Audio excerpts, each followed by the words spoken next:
Welcome to the Deliberate Leaders Podcast. I am your host and executive business coach, Allison Dunn. Our topic today is belonging and beyond, shaping tomorrow through diversity, education, and tech. Our guest is Cordell Carter.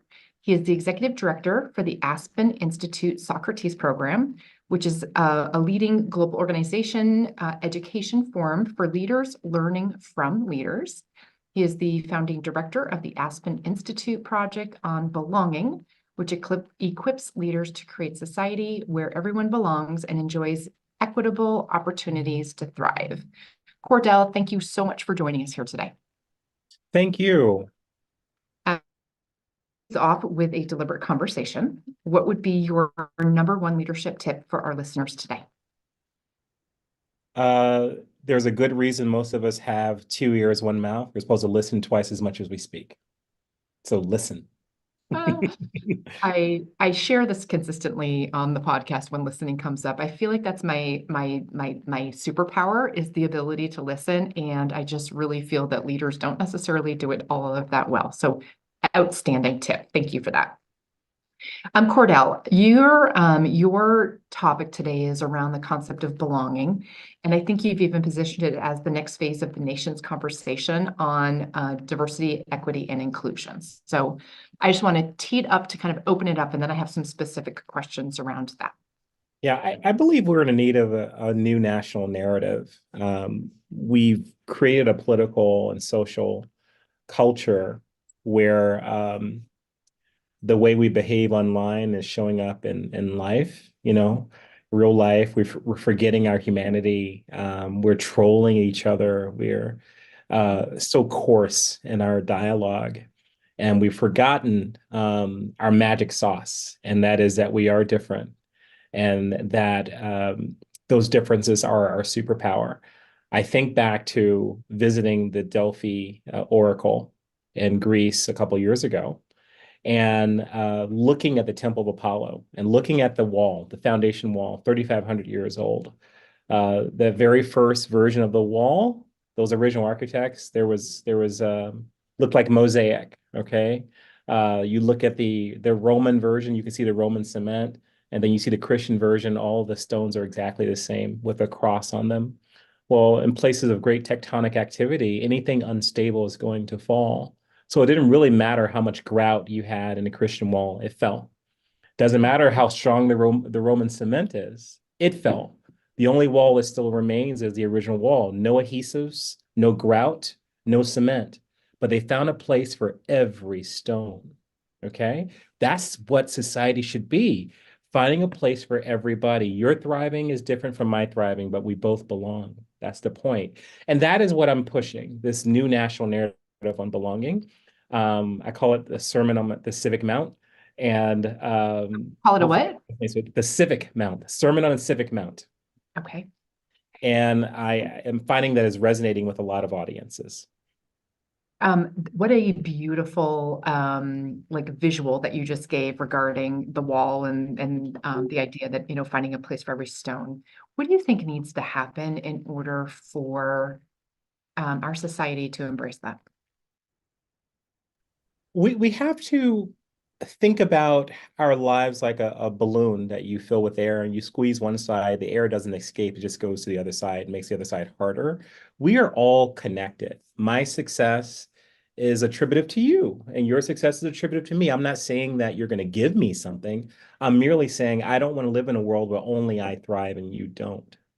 Okay, that's not good for anyone. That's not good for GDP. It's not good for our national standing. And once we understand that creating an environment where everyone has opportunities to thrive is a good thing for me, and stop being so self-focused and narcissistic and selfish, then we'll get it.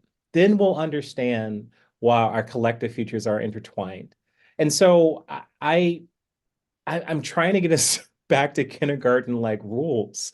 Remember the Raffi song, "It's mine, but you can have some. With you, I'd like to share it, because if I shared with you, you'll have some too." He was talking about cake, but I'm talking about this national enterprise we call the United States of America. There's so much here. There's so much opportunity, but we can't keep playing zero-sum games.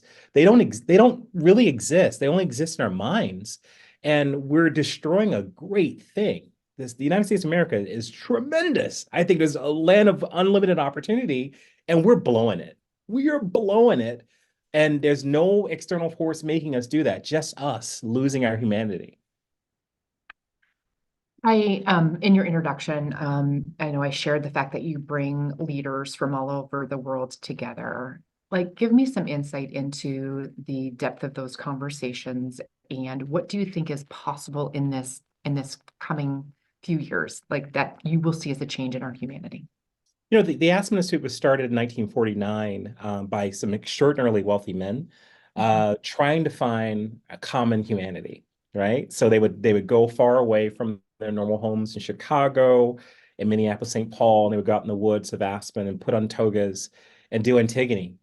And they would hunt and they would fish and they would just hang out together in a non-competitive space and then go back home feeling much better, having cultivated relationships. That same ethos reigns in all 80 of the programs of the Aspen Institute, the Socrates program being one of the closer derivatives of that original experience, because we're doing text-based dialogue on a variety of topics. For instance, last month in Poland, we were talking about the future of the EU and the transatlantic accord. Now, whether you're Polish, Hungarian, or American, that impacts you. And you're thinking about, like, do I want to start a company in this environment where Russia is literally 300 kilometers over there, shooting at people? Do I feel safe? Do I feel secure? These are relevant conversations to today's moment. And so whether it's cybersecurity, the transatlantic accord, the future of AI, the future of labor, those are the type of really intimate conversations that we're having. And I think one of the unique facets of that is that these are closed doors. There's only the 25 people in the room.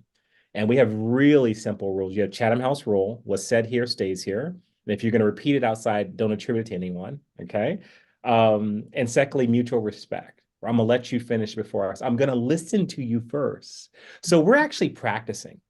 We're practicing that age-old art of being humane to each other, of listening before we speak and listening to understand rather than to respond. This is not a debating society. It's a learning society. And that is what we're hoping to model, like getting these leaders to model that in their companies. It's my hope that, every leader is curating an upwardly mobile experience for the people that purposely avail themselves to their leadership. Like, it is my job to make sure my people are smarter because I lead them. They're here. Like, I want to add value, whether they're here for 8 months or 8 years. I want to add value to them. And you'll find that sentiment is pretty common. They're taking the readings with them and saying, you know what, I'm going to use this on my team when I get back to Chicago or wherever I'm going. And so these are some really robust dialogues. I've curated 200 of them over the last 7 years. And so much so that I'm forgetting, like, which one is which and how did I meet you? Was it Chicago? Where did we meet again? I just know that we know each other because we're on LinkedIn at some time. And so I find it to be absolutely exhilarating. I wish that everyone could experience what I get to experience about 30 times a year around the world. I know that from a corporate setting, obviously programs that address diversity, inclusion, DEI, like equity. Is there a better way that we could go about it that's obvious to you or that is being discussed inside of your forums? Yeah, the issue with DNI is that it started off as a very simple question during the Nixon administration.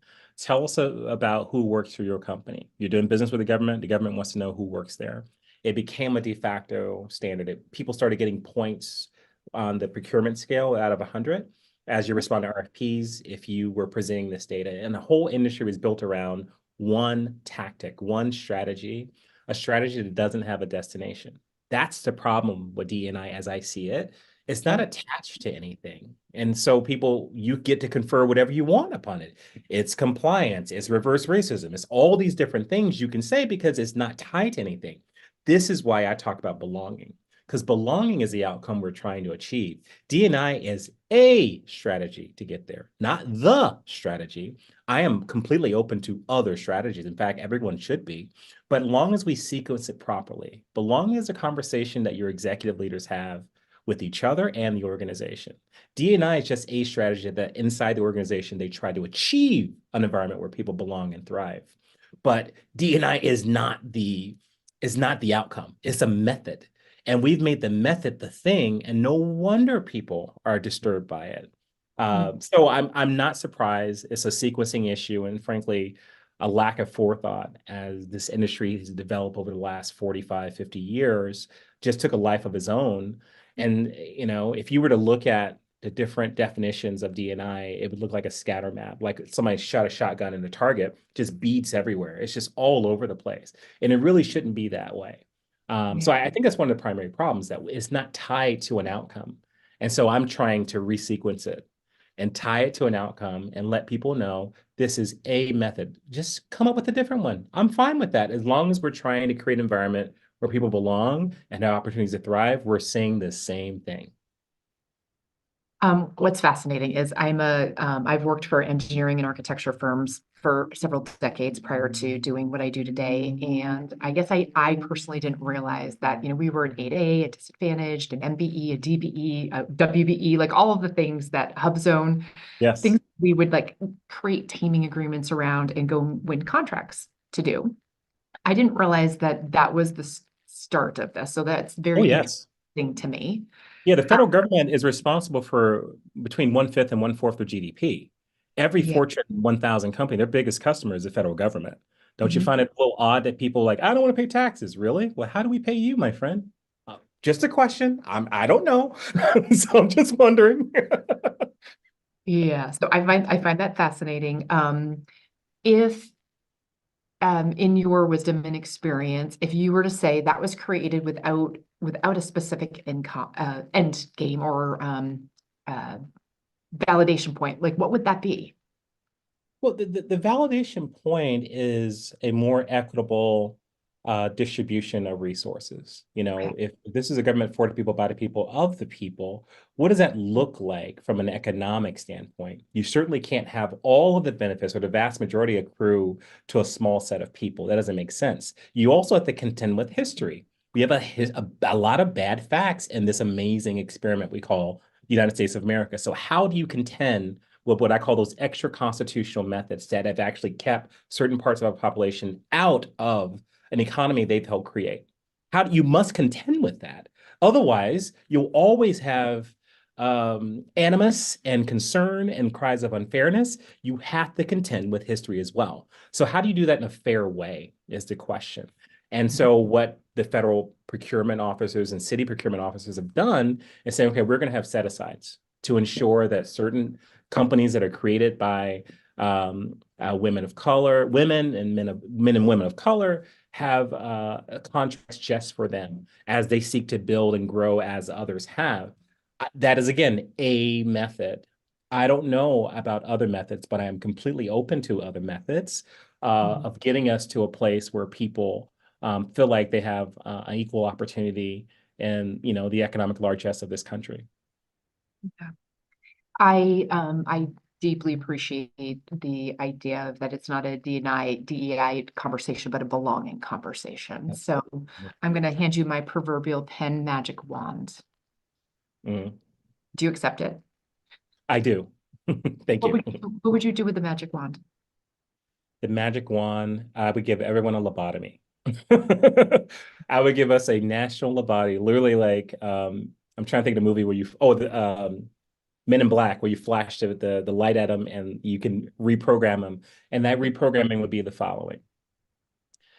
We are all equal on this earth. We all have an equal shot at success. Whether you use it to the benefit or your detriment, that's on you. But I am personally not going to prevent anyone from achieving what they want to achieve. I'm going to do my best for me and my family and hope that others do the best for them and their families. That alone resets the game. It gets rid of tribalism, othering, all of that stuff. When did you come to this country? How did you come to this country? Are you legitimate, illegitimate? No. Get rid of all of that. And we're just people. We're just people here for a very limited amount of time trying to make something out of nothing. That's all we are. Thank you. That's beautiful. I like your magic wand. I'll take it back. I need it All for right. later. Um, my one of my thought processes is how can civil discourse and leadership convene to create transformative outcome in the context of diversity and inclusion? And I'd love your insights on that. Yeah, civil discourse is a lost art. There used to be debating societies, used to be a lot before we had, handheld devices with supercomputers in our hands. We actually had to talk to each other. I was looking at a grunge fest from 1999. It was the summer before smartphones took over, and I saw everyone dancing. It was shocking. I was trying to explain to my daughter, who's 17, who's never lived in a world where we actually had a phone inside our home that was attached to a wall. Okay. Think about that for a second. Yeah. None of that long cord down the hall so you can have privacy, right? um, and she just can't imagine, like, they just dance. I'm like, yeah, no one's checking the news, no one's looking at Reddit. And so the reason I love civil discourse, especially the way we do it at the Aspen Institute, is that the phones are left outside. If you're waiting for a transplant, you probably shouldn't be up in the mountains with us anyway. And so there's nothing super important that's pressing on you, a sick relative. Just leave the phone outside and let's engage each other. And you'll find that people calm down. All your vitals calm. You're just much more relaxed and you're engaged. And it actually tires you out because the brain isn't used to working like that anymore. We've rewired ourselves. And so how does that get us to transformational results? When you truly listen to others. Because to me, it's a three-part conversation. You're convening and engaging the ancients or the texts, if you will. You're engaging each other, and then you're engaging yourself. All right. That's a three-part conversation. And so if you're truly engaged in a three-part conversation, you can't help but be transformed. When I first did Socrates in 2011 as a participant, I was a lobbyist for a certain business association. And I left that weekend under the absolute belief and conviction that I was part of the problem. I was part of the problem why we can't move forward as a society. And I stopped seeing the world through my LinkedIn view. Like, this looks good for the CV. This is going to look good on LinkedIn. And like, are my values and my time aligning? And I couldn't say the answer was yes. And so I had to do something different. And so that's what the conclusion we want everyone to come to. Like, this isn't just learning for learning's sake. This is learning for your sake. How are you being transformed by this information, about what you're hearing from others, and how one person reads the same document as you and comes with a completely different perspective you've never heard of? Okay. Um, and so I've seen dramatic change. I've seen companies being created on the fly in the middle of conversations. People stop talking, start writing things down, leave the room, and create companies. Okay, we have several dozen examples of that. I've seen relationships form, permanent relationships, marriages form out of conversation. Like, she's super smart. I think I need to get to know her, that type of thing. And so I've also seen people break up. It's like, we are not aligned in values. So this values collision cannot stand. And so it's a lost art. There's a good reason we can communicate so well. There's a good reason we have thousands and thousands of words in our vocabulary. We are supposed to use them, not type them out. We're supposed to speak to each other. We're supposed to engage each other. And I'm finding as we come back to the real basics of humanity, transformation follows soon after. Yeah. The kind of the topic that we gave today's podcast is belonging and beyond, shaping tomorrow through diversity, education, and technology.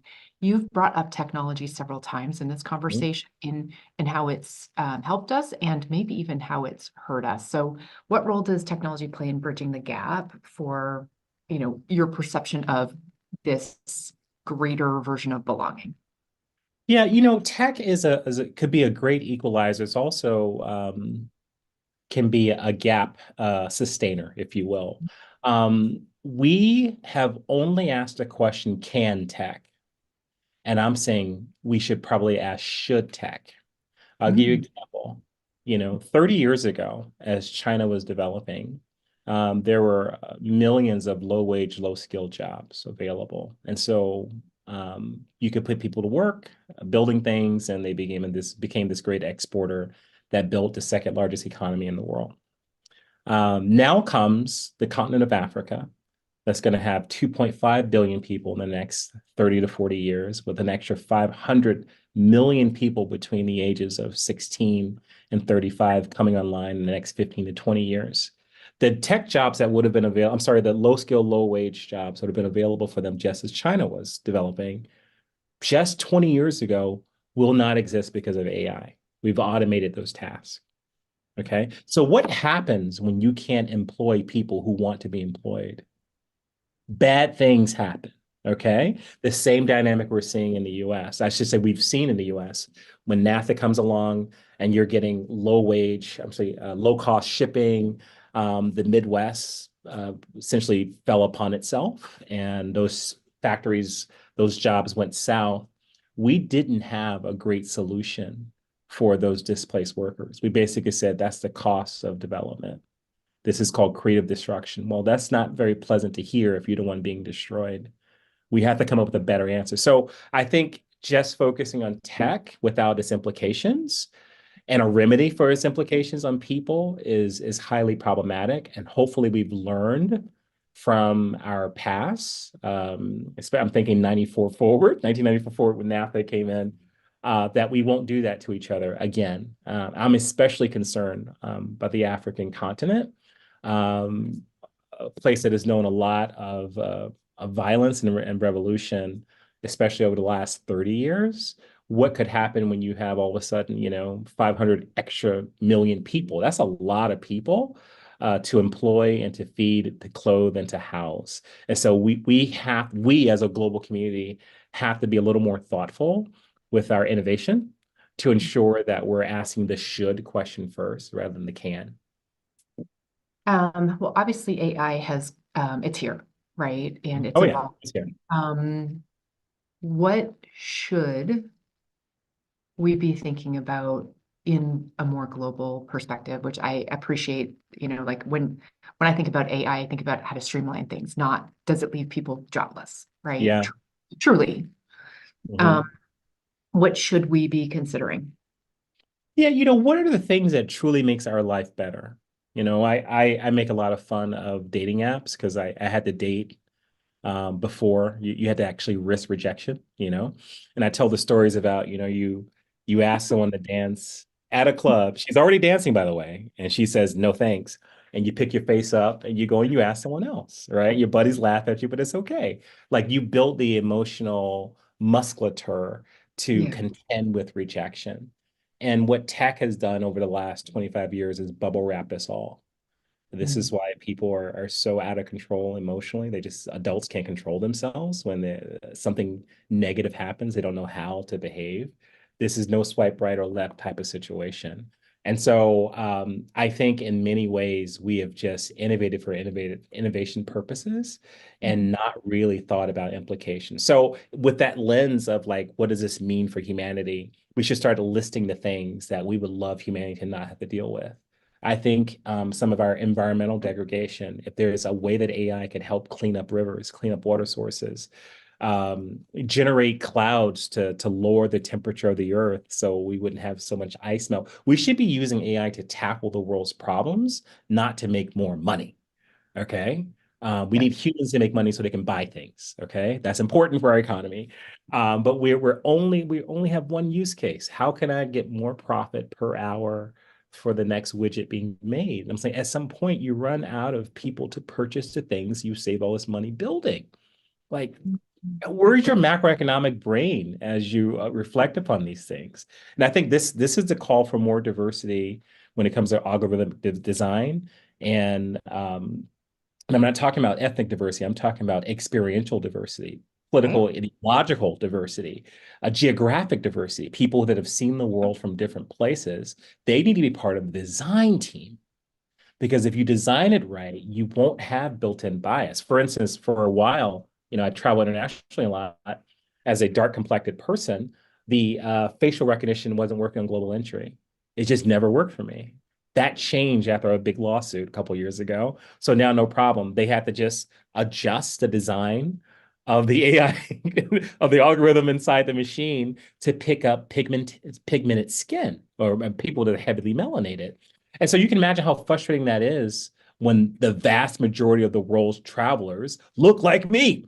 Okay. So if they look like me, who the hell designed it? People who didn't look like me. Right. That's a problem, right? Like who are you building it for exactly? And so I think that who is this for? And is this a good thing? Should we do it? Should be your first design questions. After you figure out what is the issue that's going to make humanity better. And it will not be dating. It will not be construction of widgets. It's going to be much bigger issues that our brains alone can't solve. Yeah.